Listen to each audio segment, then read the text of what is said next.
Today my guest is Norma Hughes, and you've probably seen Norma Hughes.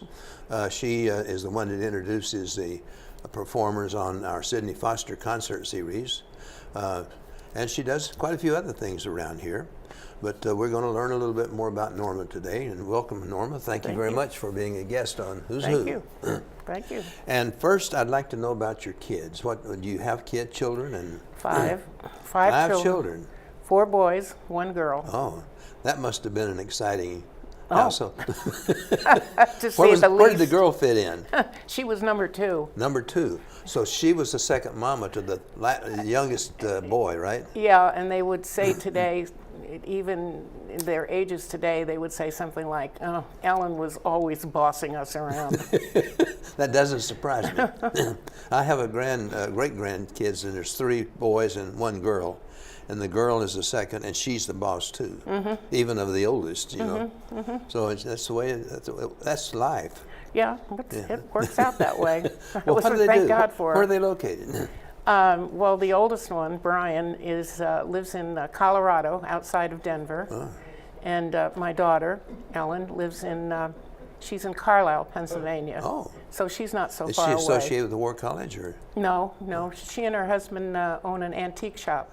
Oh, okay. In Carlisle, right in the center of town. It's a beautiful little town. It is. Yeah. It's a lovely town. And then the third one is Peter. He and his family live south of here, down 95 off the Montrose exit down there. Oh. And he is at present in Afghanistan. He's as a civilian contractor. Well, not contractor really. He works for the special Inspector General for Afghan Reconstruction. Oh, that's a mouthful. He looks for the guys that are scraping money off the top, and some of We need somebody like that. Yeah. So, and then number 4 is lives in Manassas. That's Timothy, and number 5, Vincent the third lives in Alabama, very southern Alabama, across the bay from Mobile. At Rucker? No, in Fairhope. Fairhope, okay. Fairhope, Alabama. So you don't get to see them very often, do you? Well, yeah, the one in Manassas, Yeah. he comes over every couple of weeks, he Good. and his wife. Yeah. My daughter comes down every so often. She's about 2 hours away. Oh, good. And the youngest one, the last I saw him was this past December. So I don't get to see him all that often. But and the one that's in Colorado, he frequently comes to the area on business. Oh. And so he'll then arrange to come to see me when he's here. So actually, Washington is a magnet for a lot of people from the outside coming. Yeah. Well, what about you growing up? What about your siblings and your folks? Where did you grow up? I grew up in the Hudson River Valley area, which is a beautiful area of New York State. Yeah. We were about 110 miles or so north of New York City, on the east side of the river. Right. On Route 9. That's right, Route 9. And about 30, 40 miles north of Kingston. Huh? That's right, yeah, on Route 9. Yeah. And my dad was a farmer. He was in fruit farming at that time, mainly apples. And my first year in school was a 2-room school in a little, what I would call a hamlet. You couldn't even call it a village. No. A little hamlet about a mile or so from our house where we lived. Yeah, New York has some interesting things. It's called the town of Red Hook. But the town of Red Hook contains the little village of Red Hook. It contains other villages and hamlets that are small but I lived in New Windsor, which is down near Newburgh, the town of New Windsor, and that also had. I presume that the New York State is broken up like that all over. Is it? The counties. Yeah, they have counties, but they have towns within the counties. That's right. Yeah. Towns and villages. And the towns are not necessarily an individual. Municipality or? Yeah, I mean, whatever you. Yeah. So the town, though, encompasses an area that has other small towns in it. Yeah, it can. It does. So that was my my first year in school. I started when I was 5 years old, the first grade, and then my second grade started in the new centralized school district was in Red Hook itself, and that took in a whole bunch of towns all around that. So they had but buses then they were bused into. and this into would have Red been Hook. about 1936, 37. Right. Yeah.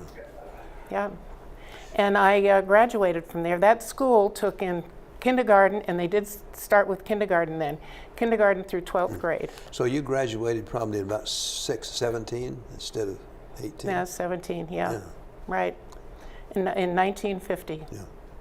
Right, graduated 1950, and there were, I believe it was 34 in our graduating class. Kind of small. I know. Did you ever get back for a reunion? We did, yes. We did several different times.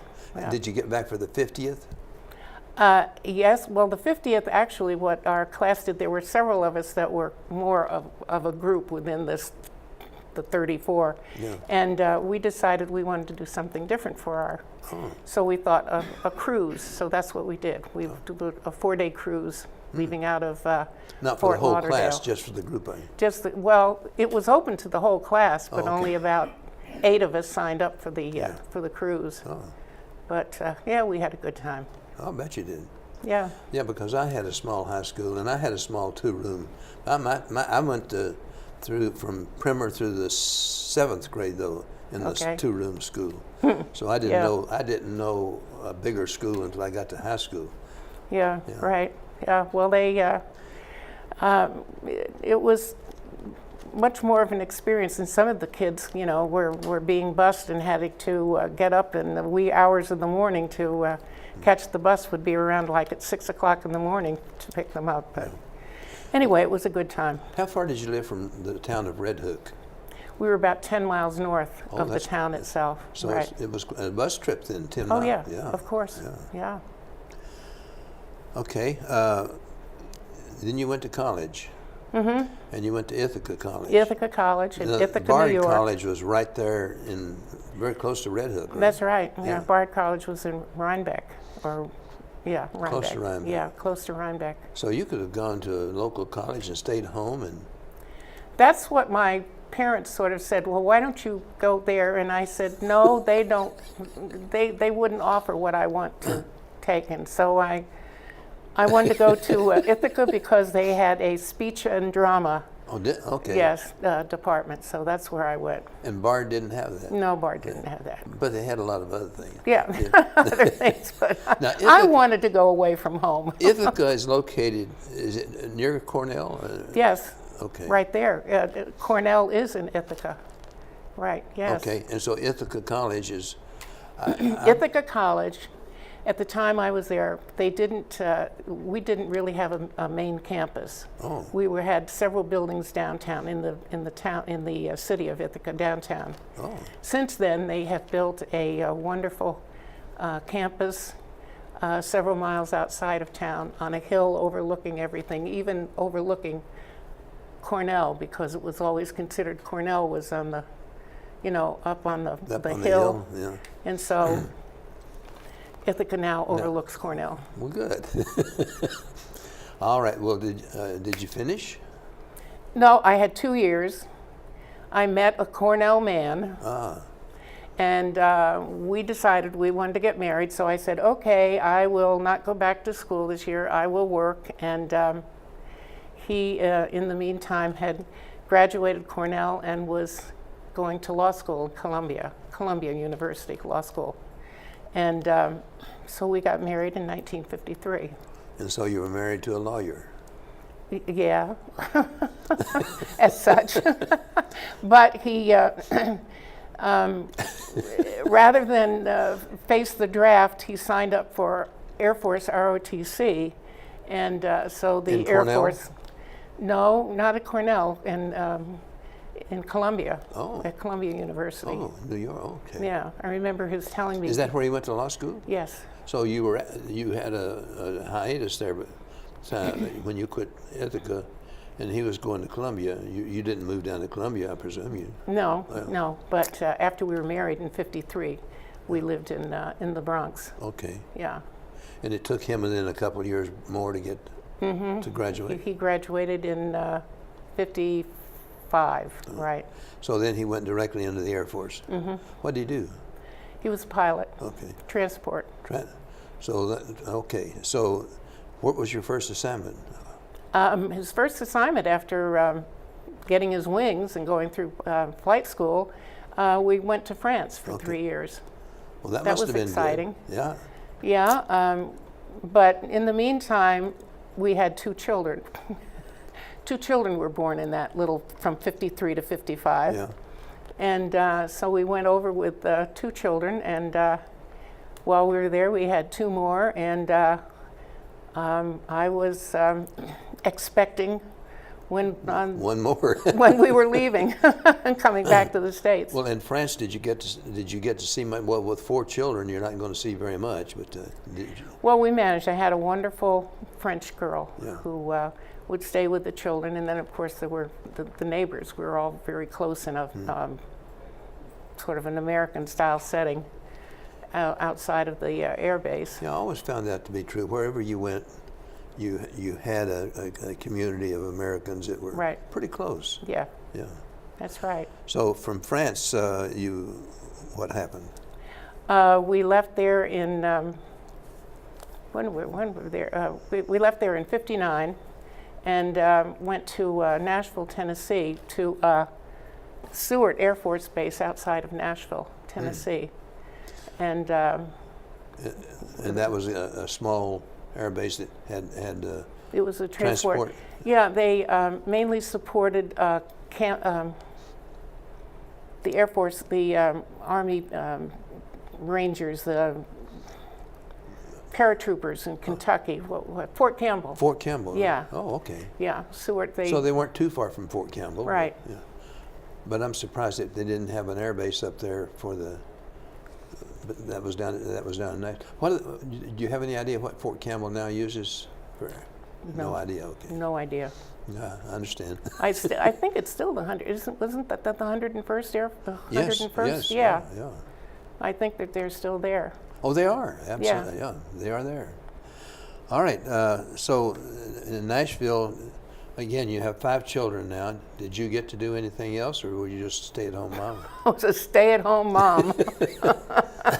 I remember the welcome back in the days when they had the welcome wagon, and the welcome wagon lady came to the door and she knocked, and I came in and I said, sit down, and she looked around and she said, oh, are you helping? So are you babysitting for somebody? These aren't all yours, are they? And I said, yes, they are. Okay, so that was a period where the kids were growing up, and we were there for 5 years. Then you moved to Newport News. Newport News. And again, we were stationed at Langley Air Force Base. Oh, okay. Yeah. And it was still a transport, C-130s maybe. That's right. Yeah. Yeah. And then we were there for 4 years. That included the year that he was in Vietnam. And when he came back from Vietnam, he was assigned to teach at the military academy at West Point. Oh. So what did he teach? He was political science. He taught political science. He'd never taught before in his life, so I don't know. I guess he got along okay. That's interesting because he was a lawyer. He really, I would assume, would not have had very much political science. And he didn't go to a school before he came back to teach, have you? No. Because frequently they'll send you to a year to get a master's in whatever. Right. Well, I take it back. No, he did get a master's degree while we were stationed in Nashville. Yeah. In what? I don't know. Something. Something, whatever he got it. maybe it was political science. Yeah, probably. Maybe was. that's yeah. why the academy. Yeah. Because they don't usually bring people in who are not, Right. Either have a degree in whatever the subject is. Well, how did you enjoy being at West Point? Oh, that was great. That was nice. Not very far from home, about 60 miles. Yeah, not far from home. And one thing about West Point is for the family, the children are able to partake in all the various sports activities that they have available at West Point for the cadets. Yeah. So those same sports were available to the children of those who were stationed there. So it was they got to ski. You had quarters and skate. on post? We did, yes. Yeah. Your husband must have been a lieutenant colonel or a major? No, he was a major at the Major, time. yeah. Right. So. So you yeah. got quarters on post. When I went there, I went as a first lieutenant, and I didn't get quarters on post. No. I had to live about 15 miles away. Yeah. Okay, so you leave West Point. What happens? Well, we separated Okay. at that time, and we left West. The children and I. He was. We were separating, and he was going to be stationed at the Pentagon, and the children and I moved together to near Alexandria, Virginia. That was 1970. And I remember one of my sons said to me, "Mom," I said, "Okay, kids, I'm going to go get a job, you know."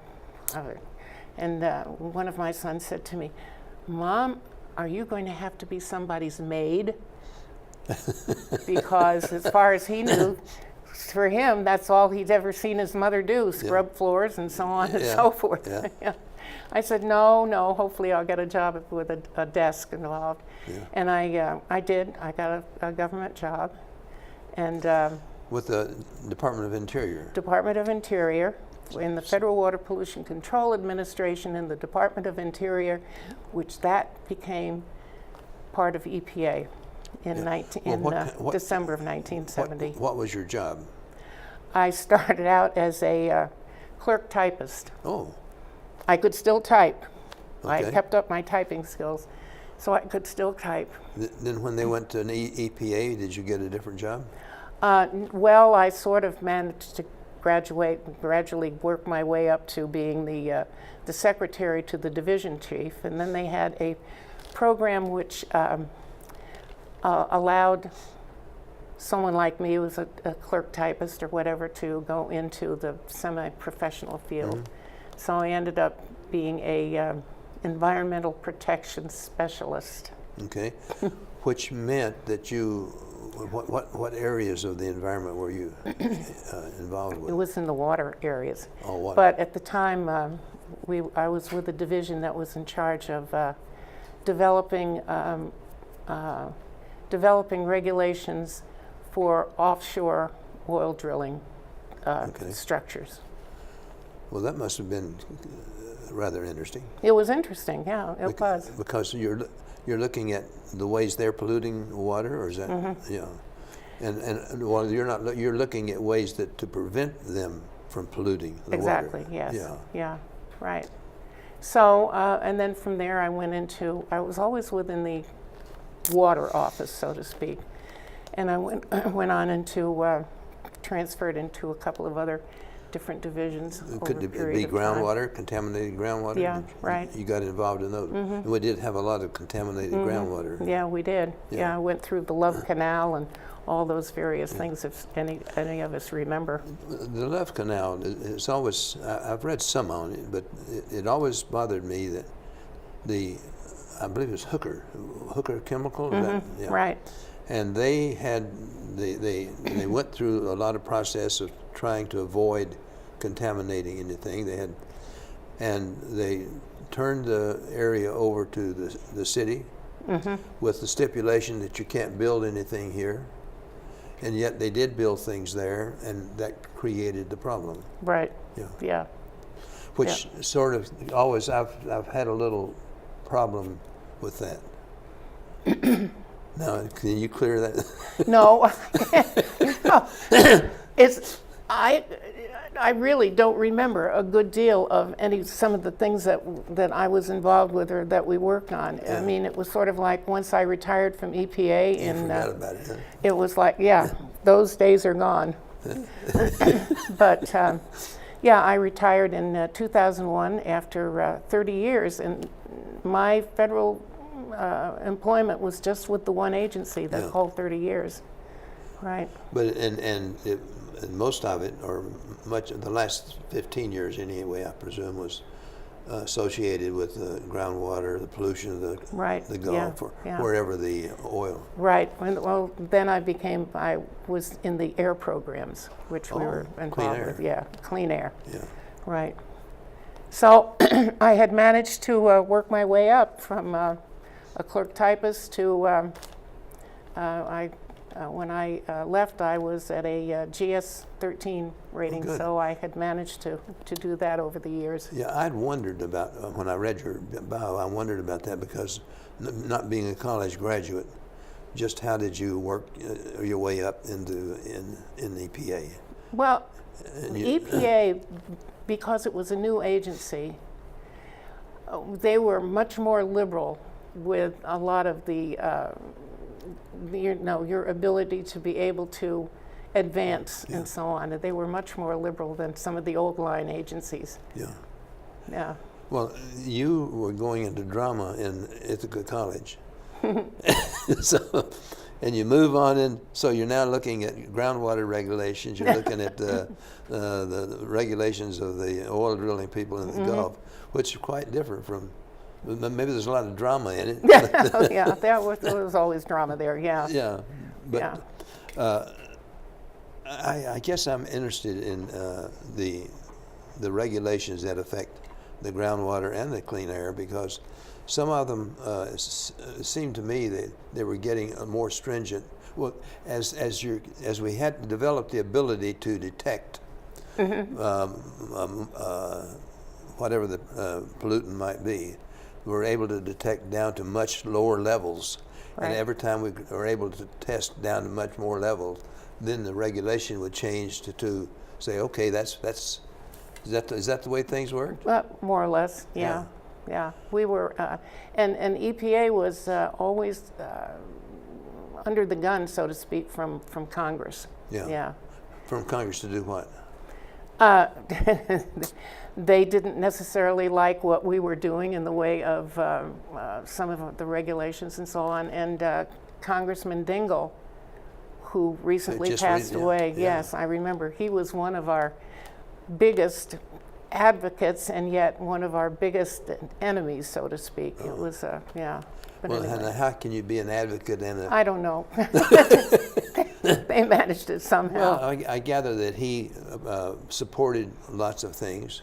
He did, and yes. And then the other areas he didn't support. He would question, yes. Probably based on, let's see, where was he from? He was Michigan. Michigan? Right. Probably based on what was needed in Michigan, because Michigan, as I recall, there was a lot of pollutants in the auto industry. And yeah, of course. So that was interesting. Yeah, when I was working at EPA, I considered myself a jack of all trades and master of none, because I got to work on a number of different things, and even some of the regulations. I was not a scientist, of course, myself, but I would correct their English and their writing and so on. Anyway, from the scientists and the engineers and so on, and things would cross my desk, and I'd write. Well, okay. Yeah. Okay, so you were a technical person in one sense, but not really. Huh? Right. Yeah. Yeah. Okay. Well, you retired from there. What did you do after you retired? Did you volunteer, or you? Yeah, I did some volunteer work, and I was involved with, Lifetime Learning. Oh, okay. The LLL, Lifetime Learning Institute. We have that here. Yes, right. And the people that are here came from the Lifetime Learning organization that I was with at the Annandale campus of Community College. The Annandale campus basically sponsored the Northern Virginia Community College, yeah. They sponsored our LLI. Oh, okay. And so some of those folks have moved here. We have quite a number of folks here now. I would say probably 20 or so who were at one time members of LLI at the Annandale Now, are campus. those the ones that are continuing the LLI here? Right. Okay. Because that's true. an interesting, they have many interesting things. Oh, yeah, they do. Okay, what else do you do here? Well, you moved What- here in 2012, right? 2012. So that's about 7 years ago. 7 years, yeah. 7 years last month, Yeah. my anniversary. Your anniversary. Anniversary of moving to Green Here, Spring. February, that's right. Okay. Yeah, So you also are the head of the Entertainment Roundtable Yeah. Committee. yeah. And what does that committee do? Well, we look for different groups to come in and perform for us. Musical groups primarily, or dance Yeah. groups, whatever. Does the committee pick them out, or do they just? That's right, we do. Okay. We may have a group come back from when they had been here previously. We want them back again. Or we try to bring in some new groups too, just to see what else is out there. So you do there are two elements in there. Sidney Foster, Right? and that's on Sunday afternoons. And Sunday afternoons, right, at the 2:30. concert center. And then we have Saturday Night Live. Right, in the theater. Yeah. Right. And that's the first or second Saturday usually of the. That's right. Yeah. Either the first or second Saturday of the And the month. Sidney Foster is usually the second or third Sunday, right? Sunday of the month, Yeah, right. yeah. They're in the afternoon. The Saturday Night Live are in the evening Yeah. in the theater. Yeah. Well, I've been running a camera for Sidney Foster before it was Sidney Foster, before it was the concert series. Right. I guess about the time you came here, I started running the camera, or maybe a year later. But anyway, I know quite a bit about the Sidney Foster's Yes, concert. it's wonderful. The You people do a there. wonderful, yeah. They are very, and we had a great one last. I was surprised at the quartet we had. Oh, yes. Oh, they were, I thought a quartet for Sidney Foster was not going to go over big, but we had a good We did, crowd. yeah, and we They did. played, they were just really wonderful Yeah. musicians. And then the last group that we had in was they did jazz with strings. Yeah, The Nova Annandale Orchestra came and did jazz with strings, it's quite unique. yeah, and you have a season ticket for Sidney Foster too. Right. Yeah, okay. Well, thank you very much, Norma, for coming on Who's Who. I appreciate it. Okay, And, thank you. I hope you all know a little bit more about Norma Hughes.